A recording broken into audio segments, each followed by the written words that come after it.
আসসালামু আলাইকুম প্রিয় দর্শক, আশা করি আল্লাহর রহমতে ভালো আছেন।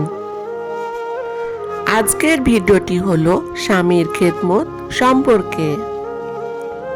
স্বামী এমন একজন মানুষ যে আপনার সারা জীবনের সঙ্গী, সুখ দুঃখের সাথী। মা বাবা, ভাই বোন, সন্তান সন্ততি, আত্মীয় স্বজন সবাই ছেড়ে গেলেও মৃত্যু ব্যতীত স্বামী কখনোই আপনাকে ছেড়ে যাবে না। স্বামী সম্পর্কে মহানবী হযরত মুহাম্মদ সাল্লাল্লাহু আলাইহি ওয়াসাল্লাম বলেছেন, আমি যদি আল্লাহ ছাড়া অন্য কাউকে সেজদা করতে বলতাম তবে মেয়েদেরকে বলতাম তোমরা স্বামীদেরকে সেজদা করো। স্বামী যেন আপনার দিকে তাকিয়ে শান্তি পায়, এই দিকে খেয়াল রাখবেন। স্বামী বাহির থেকে আসলে তাকে ঘরের এটা নাই সেটা নাই এসব বলা যাবে না। অর্থাৎ পরে আস্তে ধীরে স্বামীর মন বুঝে বলতে হবে। অনেক স্ত্রী আছে যারা তাদের স্বামীকে অনেক আঘাত দিয়ে কথা বলে, কথায় কথায় খোঁটা দেয়। নাউজুবিল্লাহ, না বোন, এটা কখনোই করা যাবে না। নবী করিম সাল্লাল্লাহু আলাইহি ওয়াসাল্লাম বলেছেন, হে আমার উম্মতেরা, আমি জাহান্নামে অধিকাংশ মেয়ে লোক দেখেছি। সাহাবীগণ বলেন, ইয়া রাসূলুল্লাহ, ইহার কারণ কি? নবী করিম সাল্লাল্লাহু আলাইহি ওয়াসাল্লাম বলেন, মেয়েরা তার স্বামীর নাশুকরিয়া খুব বেশি করে। কোনো কারণে স্বামীর সাথে যদি আপনার মনোমালিন্য হয় তবে রাগ করে দূরে থাকবেন না। নবী করিম সাল্লাল্লাহু আলাইহি ওয়াসাল্লাম বলেছেন, স্ত্রীলোক স্বামীর অসন্তুষ্টিতে এক রাত তার সঙ্গে ছাড়া থাকে, তবে ওই রাতে ফজর হওয়া পর্যন্ত ৭০,০০০ ফেরেশতা সেই স্ত্রীর উপর লানত করতে থাকে। নফল ইবাদতের চেয়ে স্বামীর খেদমতে বেশি নেকি পাওয়া যাবে। স্বামীর খেদমত কিভাবে করবেন আমি এখানে কয়েকটা পয়েন্ট উল্লেখ করলাম। নাম্বার ১, স্বামী বাহির থেকে আসলে ঘরে ঢোকার সময় তাকে মুচকি হাসি দিয়ে সালাম দিবেন। নাম্বার ২, স্বামী ফ্রেশ হতে গেলে তাকে টাওয়াল, পরার কাপড় এগিয়ে দিবেন। নাম্বার ৩, সে তার অফিসের কাপড় খুলে রাখলে সেগুলো নিজ নিজ জায়গায় গুছিয়ে রাখবেন, যাতে পরের দিন অফিসে যাওয়ার সময় কাপড়গুলো খুঁজে পেতে সুবিধা হয়।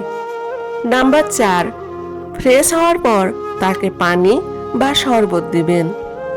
নাম্বার ৫, খাবার খেতে খেতে সারাদিন তার কেমন কাটলো জিজ্ঞেস করবেন। নাম্বার ৬, সবসময় হাসি মুখে কথা বলবেন। নাম্বার ৭, স্বামীকে খাবারের কথা জিজ্ঞাসা করবেন এবং দুজন মিলে একসাথে খাবার খাবেন। নাম্বার ৮, স্বামী বাহিরে যাওয়ার সময় তার প্রয়োজনীয় সবকিছু এগিয়ে দিবেন। নাম্বার ৯, স্বামী যদি কখনো অসুস্থ বোধ করে তাহলে তার সেবা করে সুস্থ করার চেষ্টা করবেন। নাম্বার ১০, স্বামীর পিতামাতা, ভাই বোন ও আত্মীয় স্বজন সবাইকে সম্মান করবেন ও ভালোবাসবেন। নাম্বার ১১, স্বামীর অনুমতি ছাড়া বাইরে কোথাও যাবেন না। নাম্বার ১২, স্বামীর অনুমতি ছাড়া কাউকে কিছু দিবেন না।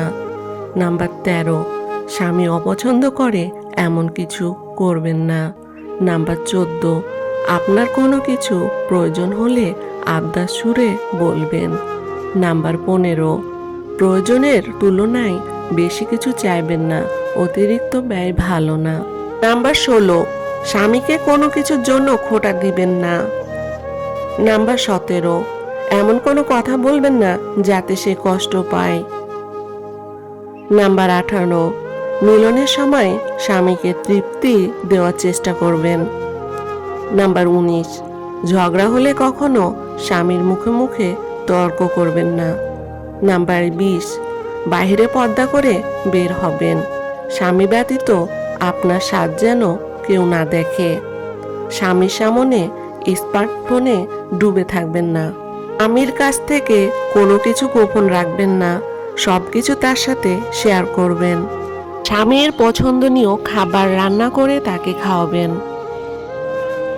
মাঝে মাঝে স্বামীর সাথে রাতে বাইরে হাঁটতে যাবেন। ছুটির দিনে স্বামীর সাথে হাসাহাসি করা, গল্প করা কিংবা খুনসুটি করা। এভাবে তার মুডটা ঠিক থাকে এবং মনটা প্রফুল্ল থাকে। নিজেকে সবসময় গুছিয়ে পরিপাটি করে রাখবেন, যাতে স্বামী আপনার কাছে আসলে শান্তি পায়। আপনাকে দেখলে যেন তার চোখ দুইটা জুড়িয়ে যায়, মেজাজ খারাপ না হয়। আপনি তাকে সবসময় এমনটাই ফিল করাবেন যে সে আপনার কাছে অনেক স্পেশাল। হে আল্লাহ, আপনি পৃথিবীর সকল স্বামী স্ত্রীকে ভালো রাখুন, আমিন। ভিডিওটি ভালো লাগলে লাইক, কমেন্ট ও শেয়ার করবেন। আর যারা নতুন তারা চ্যানেলটি সাবস্ক্রাইব করবেন। আল্লাহ হাফেজ।